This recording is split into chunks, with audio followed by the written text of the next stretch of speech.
ఏమండి, సుఖమైన సంతోషమైన ఆత్మకు మర్చిపోకండి.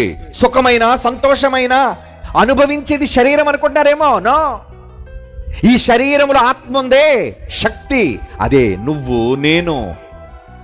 అది శరీరంలో ఉంటేనే దేనినైనా అనుభవిస్తుందండి. మంచి ఆహారం పెట్టారనుకోండి, ఆత్మ ఉంది కనుక తింటుంది. మంచి బట్టలు తెచ్చారనుకోండి, ఆత్మ ఉంటే వేసుకుంటుంది, సంతోషిస్తుంది. ఏ బంగారాన్నైనా ఇచ్చారనుకోండి, ధరించుకుంటుంది, ఆనందిస్తుంది. ఎప్పుడు ఆత్మ ఉంటే శవం దగ్గరికి తీసుకెళ్ళి వెళ్ళి భోజనం పెట్టండి, మీరు తింటుందా?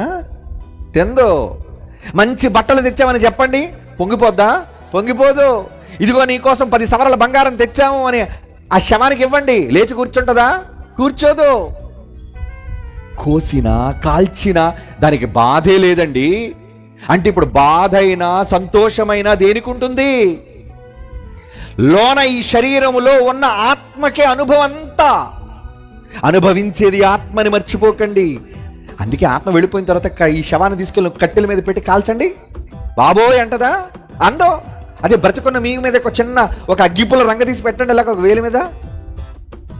మంట మంట మంట అని కేకలు వేస్తావే అంటే ఇప్పుడు నొప్పి దేనికి? శరీరానిక? లోపలున్న ఆత్మక? లోపలున్న ఆత్మకే అన్ని. ఆకలి, దప్పిక, సంతోషం, దుఃఖం ఏదైనా సరే.